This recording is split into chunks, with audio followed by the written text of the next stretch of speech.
Okay, तो इस lecture में हम लोग कंटिन्यू करेंगे ईआरपी इम्प्लीमेंटेशन लाइफ साइकिल के rest of the phases.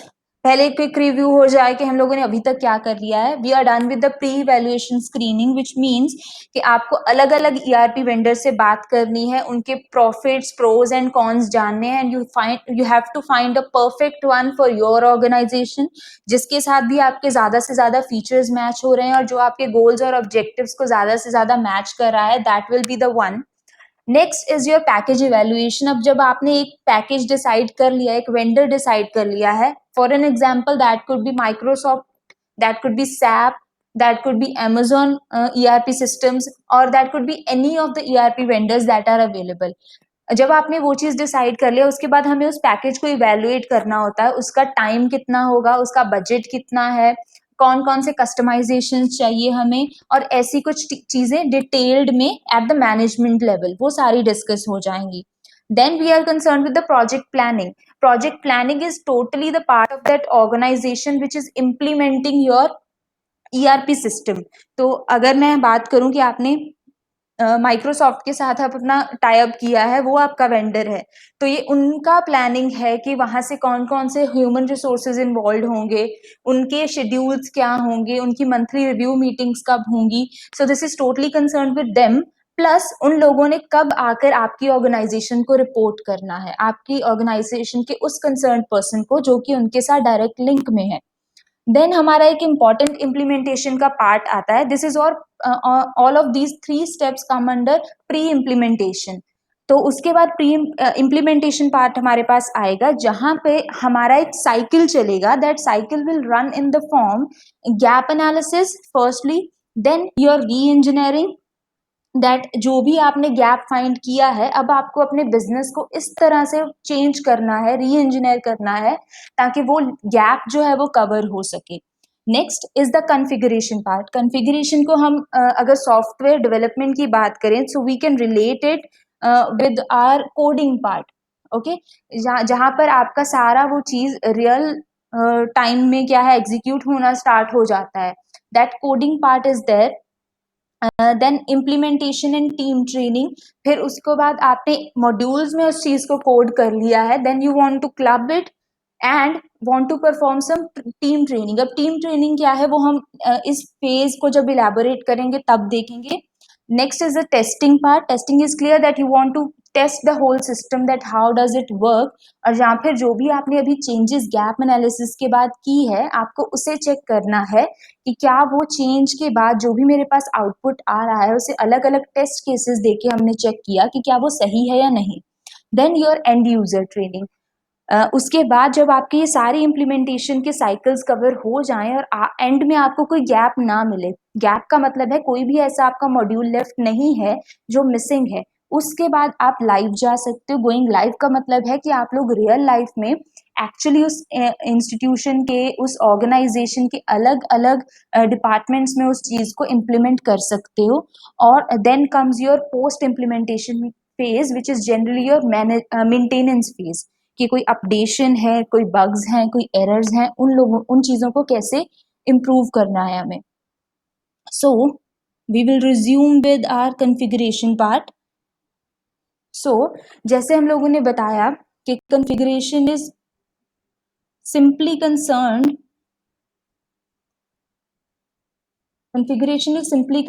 with your, just a second.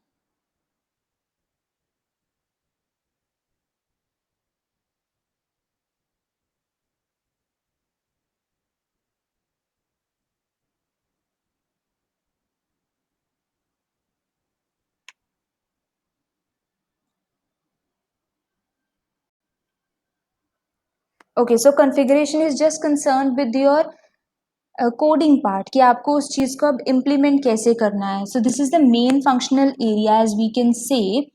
और उसके बाद हमारे पास आता है कि आपके जितने भी बिजनेस के प्रोसेसेस हैं, एक्चुअली आपने बिजनेस प्रोसेस री इंजीनियरिंग में या फिर प्लानिंग फेजेस में क्या किया था कि आपकी जितनी भी एक्चुअल प्रॉब्लम थी, आपने उसे अलग अलग पार्ट्स में डिवाइड किया। उस पार्ट्स को डिवाइड करने के बाद हमारे पास एक्चुअल मॉड्यूल्स बन जाते हैं कि अगर आप किसी भी वेबसाइट को अज्यूम करो, हम लोग अज्यूम करते हैं जो हम लोग ईआरपी सिस्टम यूज कर रहे थे पहले हमारे कॉलेजेस के अंदर, तो उन सिस्टम्स में हम लोगों ने क्या किया था कि हमारे पास अलग अलग तरह के लॉगिन मॉड्यूल्स होते थे। एक आपका फैकल्टी जो है वो अलग तरीके से लॉगिन कर सकता है, या फिर बोलें कि लॉगिन करने के बाद उसे कुछ डिफरेंट तरह के आउटपुट्स जो है, व्यूज जो है वो शो होंगे। वैसे ही जब आप लोग लॉगिन करते हो तो आपके लिए जो ऑप्शंस हैं, जो व्यूज हैं वो डिफरेंट हैं, आपको जो फंक्शनैलिटीज वहां पर फीचर्स मिलते हैं वो डिफरेंट हैं। वहीं अगर मैं हेड्स की बात करूं तो उनके पास ज्यादा फीचर्स अवेलेबल होंगे। मैनेजमेंट की बात करें, उनके पास कुछ अलग तरह के फीचर्स होंगे। तो कितने तरह के मेरे पास मॉड्यूल बन गए, 4-5 मॉड्यूल। उन मॉड्यूल को फर्दर हम उनके फीचर्स के अकॉर्डिंग फंक्शंस में डिवाइड करेंगे और वैसे के वैसे हम लोगों ने इम्प्लीमेंटेशन जो है वो स्टार्ट करनी है। The main objective should remain कि आपका जो ओवरऑल ऑर्गेनाइजेशन का गोल है वो हमेशा हर एक मॉड्यूल के अंदर मीट होना चाहिए। So we talk in the terms of prototypes here कि जब भी आपका एक मॉड्यूल रेडी हो जाएगा, we take that module, embed it with the existing one and then try to run it. उस चीज को हम रन करने की कोशिश करेंगे और उसमें हमारे पास जहां भी आकर वो लैक करेगा, then we try to resolve that error. That is why mainly prototypes are use कि आपके पास जितना काम हो गया है, आप उससे फुल फ्लेज वर्क के साथ कुछ और नया काम एम्बेड कीजिए, उससे चलाइए। फिर उस नई एम्बेडमेंट के कारण उसमें कुछ ना कुछ परफॉर्मेंस लैग्स आएंगे। उन लैग्स को आपको खत्म करना है इस तरीके से कि आपका ओवरऑल सिस्टम जो है वो एक अच्छे तरीके से चले। And then that prototype is your final one. Then you will analyze the gap again and then again come to the embedment of that prototype.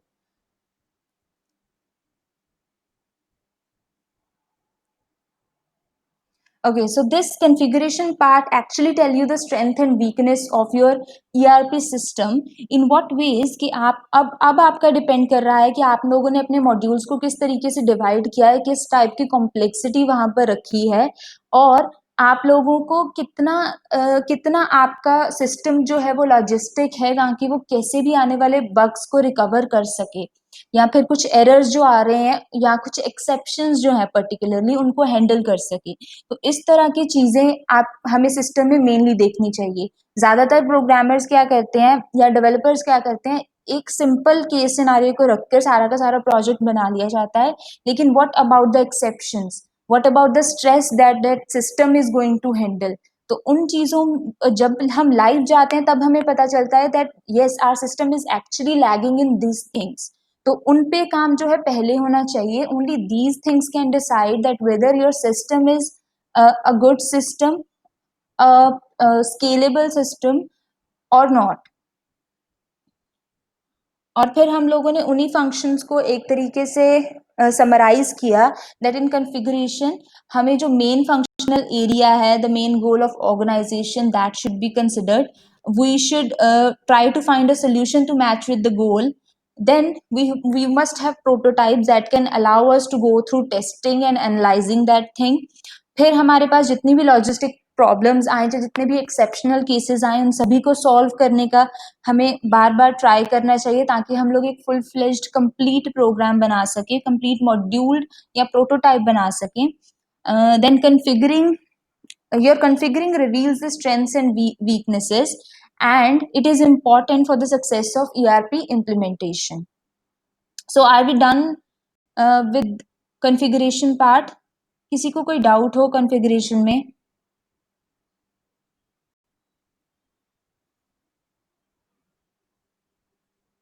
Yes please.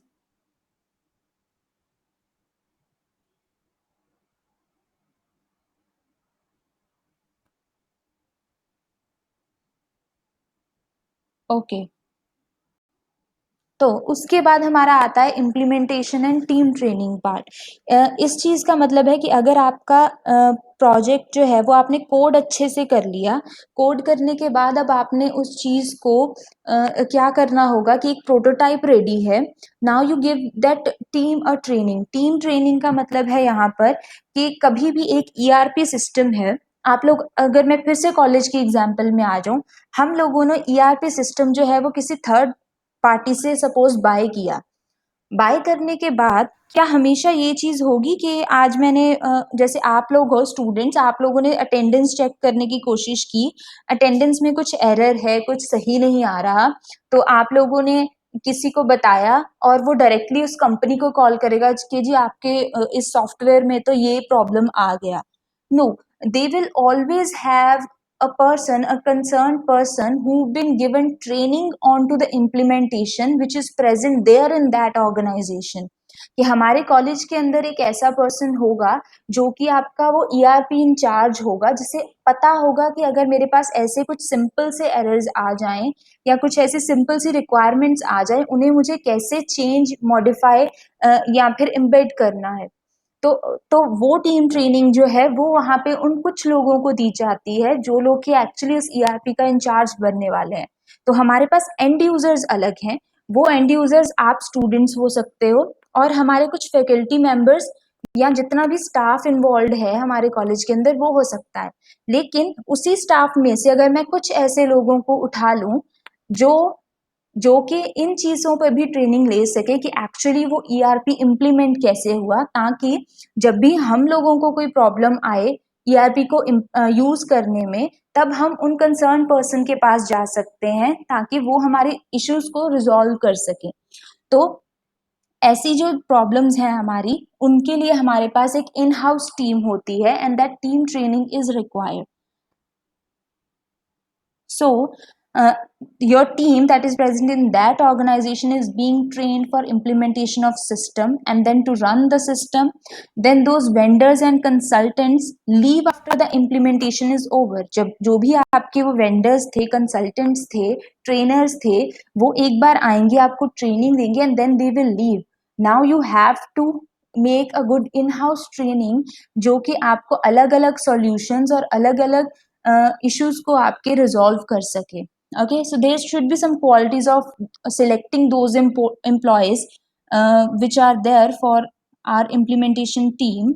So the person with right attitude, the person which are willing to change, willing to know, and willing to learn new things, and not afraid of technology.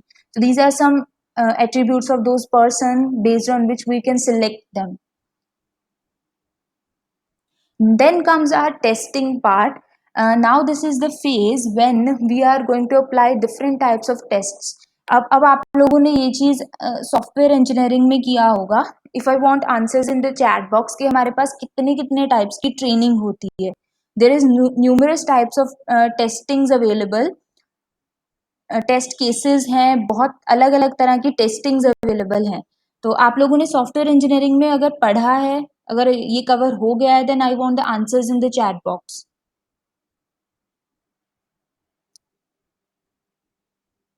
Alpha beta testing, yes.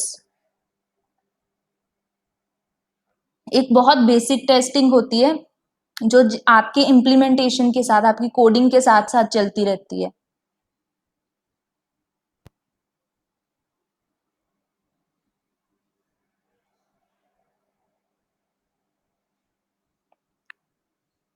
Yo unit testing सुना है? Unit testing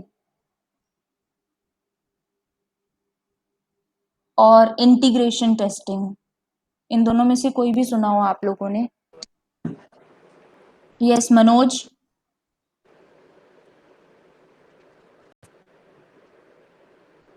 hello. Yes ma'am. Yes, you want to say something about unit testing or integration testing? No ma'am. था ma'am बार बार, इसलिए फिर से join हुआ. Okay, then turn off your mic, please. किसी को यूनिट टेस्टिंग और इंटीग्रेशन टेस्टिंग के बारे में पता है? Then ping or else say no.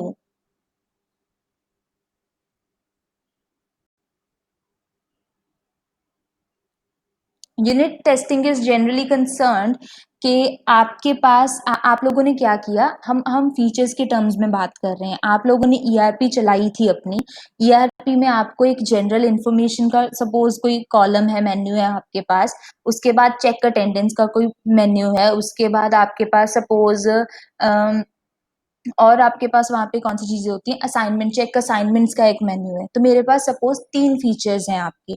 आप लोगों ने क्या किया, सबसे पहला फीचर उठाया, उस फीचर के लिए आप लोगों ने उसका फ्रंट एंड जो है वो रेडी करना है।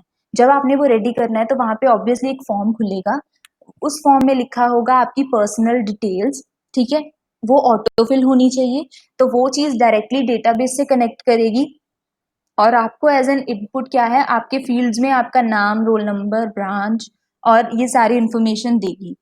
उसके बाद फिर आपको एक चेंज पासवर्ड का ऑप्शन आ सकता है, that whether you want to change and several things like that.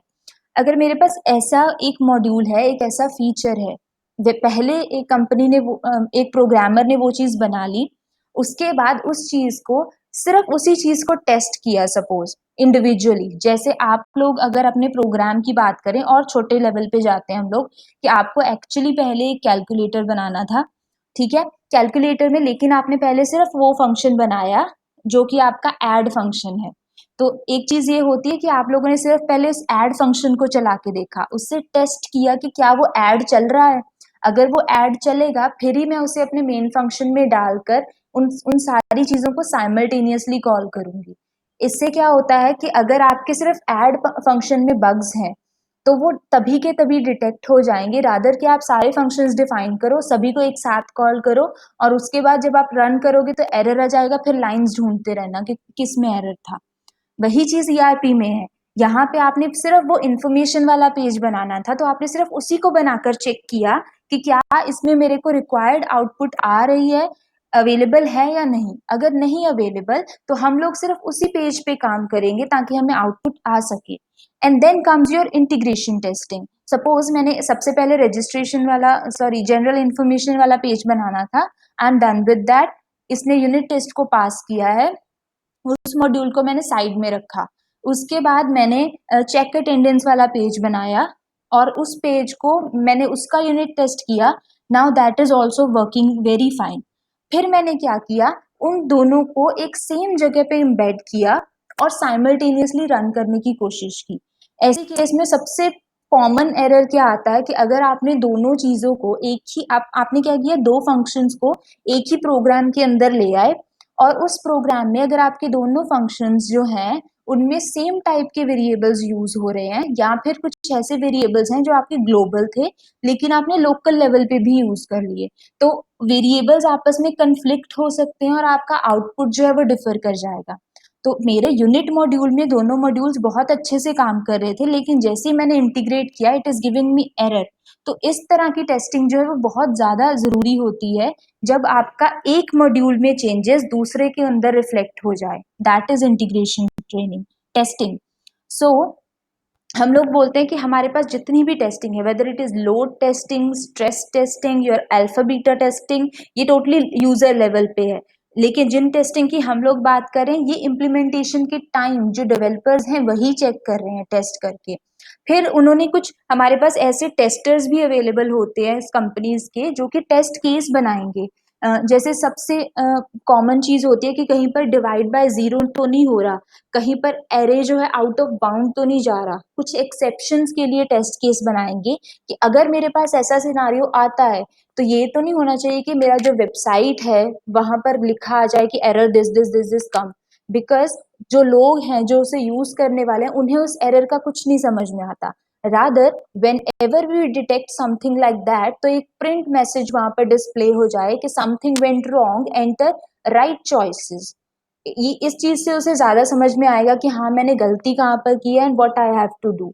तो इस तरह की टेस्टिंग्स पहले ही हो जानी चाहिए, रादर कि आपके यूजर्स, आपके कस्टमर्स जो है वो आपको बाद में बताएं कि इस मॉड्यूल के इस चीज में एक एरर आ रहा है, you have to resolve it.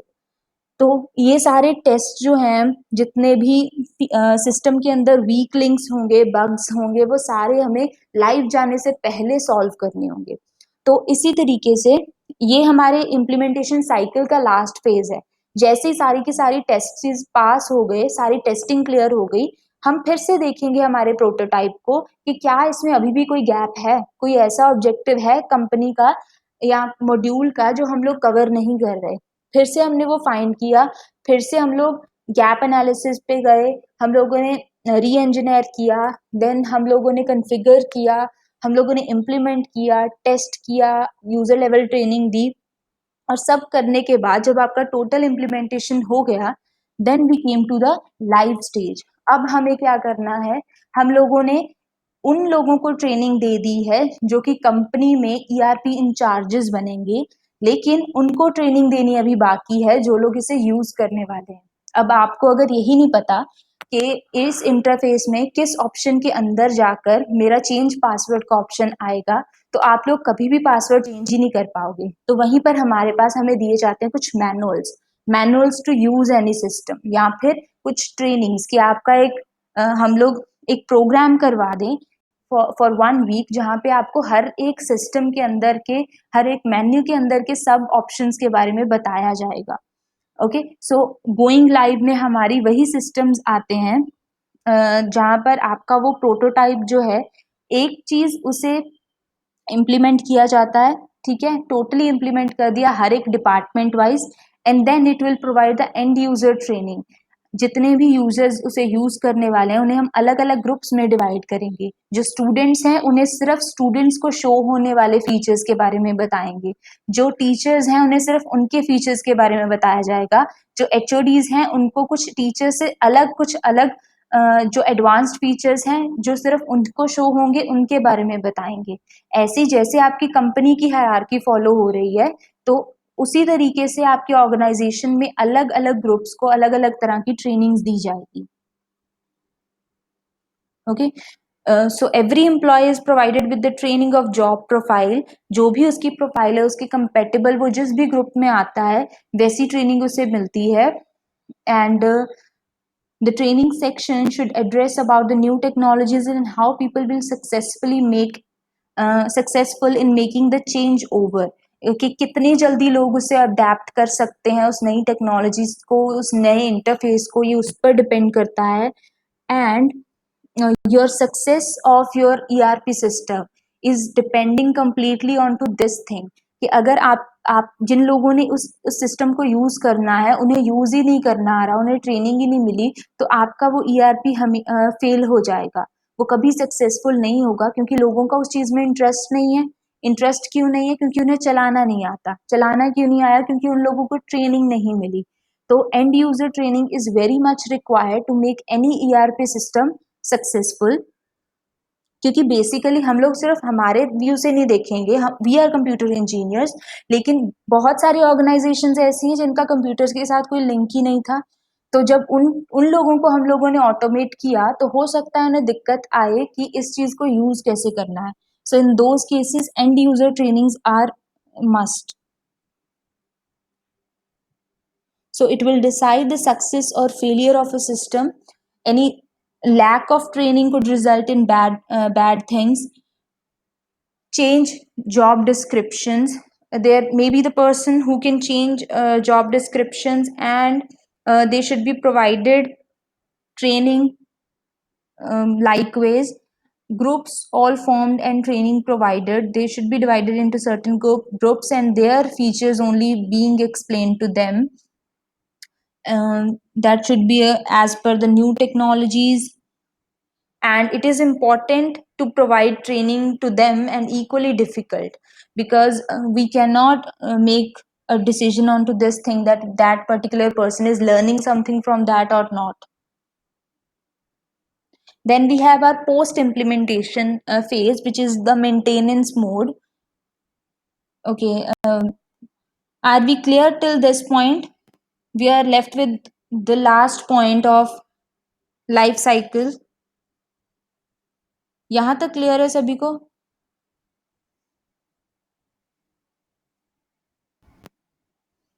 Okay,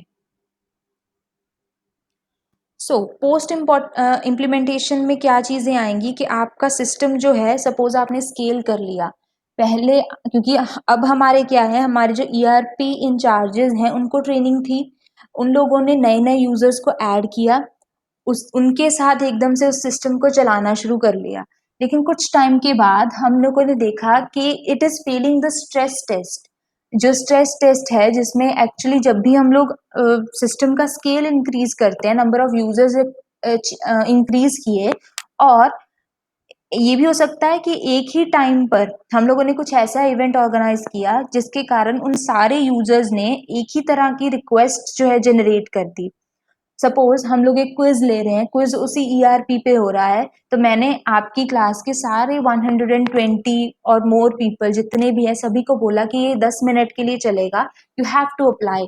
and then आप लोगों ने उस चीज को जब अटेम्प्ट किया तो सभी के सभी एक सिमिलर फंक्शन को कॉल कर रहे हैं। तो उस टाइम पे हो सकता है आपका सिस्टम इतना कंपेटेबल है कि उसने सारी की सारी रिक्वेस्ट को एफिशिएंटली सॉल्व किया, सभी को उनके रिजल्ट्स जो है वो इफेक्टिवली दिए, और आपका सिस्टम ऐसा है जो कि इतना इफेक्टिव नहीं था और उसने कहीं कहीं पे कुछ यूजर्स को एरर देने स्टार्ट कर दिए। So that sort of problems वो क्या है हमारे पास मेंटेनेंस में आती हैं। Then we have to request for it scaling and then they will create a update of it, और वो अपडेट जब हम अपने सिस्टम के अंदर एम्बेड कर देंगे, फिर उसके अंदर जो नए फीचर्स हैं, नई फंक्शनैलिटीज हैं, वो एड ऑन हो सकती हैं। सो जनरली ये कब होता है, जब आपका सपोज आपका सिस्टम जो है उसने कोई नया फीचर जो है वो शुरू किया। जैसे पहले हमारे पास अटेंडेंस का कोई क्राइटेरिया सपोज होता था, जैसे नॉर्मली स्कूल्स में होता है कि हम लोग क्या है मैनुअली अटेंडेंस लेंगे and that will be recorded in the registers only, और वहीं से कैलकुलेशन होगा। लेकिन जैसे सब ईआरपी आया, जैसे हम लोगों ने लास्ट सेमेस्टर में किया था कि आप लोगों का सारा रिकॉर्ड हमें वहां पर अपलोड करना होता है, जो कि आपको साइमल्टेनियसली आपके एंड पर व्यू होता है और आप उसे देख सकते हो। तो जैसे ही मैंने वो अटेंडेंस वाला मॉड्यूल ने अपडेट किया, सो दैट रिक्वायर कि हमारे पास हमारे उसी सॉफ्टवेयर का एक नया अपडेशन आए, एक नया इंस्टांस आए जिसे हम लोग लोड कर सके in the complete ERP. Okay, so yes, for any necessary enhancements or any upgradations, next जब भी आपकी नई upgradation होगी then training is required for that also, and living the ERP system will be totally different from installing them. पहले हम लोगों ने सिर्फ उसे इंस्टॉल किया, उस पर ट्रेनिंग कर ली, दैट विल बी ओके, लेकिन जब हम उसे एंड टू एंड यूजर के साथ डेली लाइफ में यूज करेंगे, that will give us a different experience, और उससे बहुत अलग अलग तरीके के प्रॉब्लम्स आ सकते हैं which require to be maintained in the maintenance mode.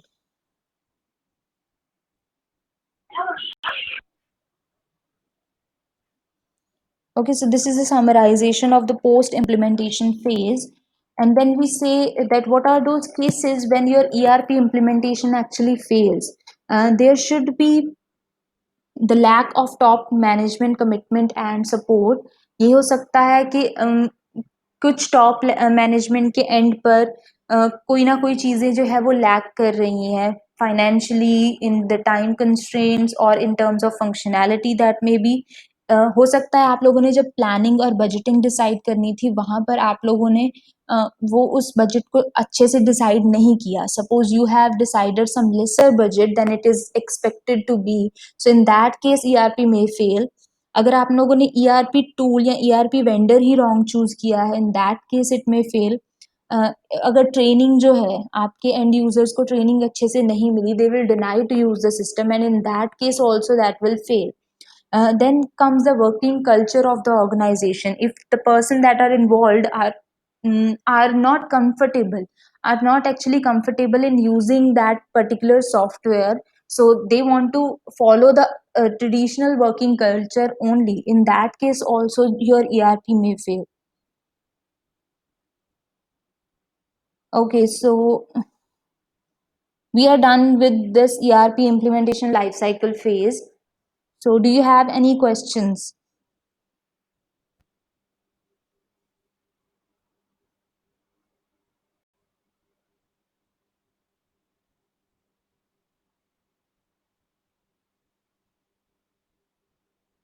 Okay, alright, so we are done with the lecture. आप लोग अभी वेट कीजिएगा, we will take the attendance.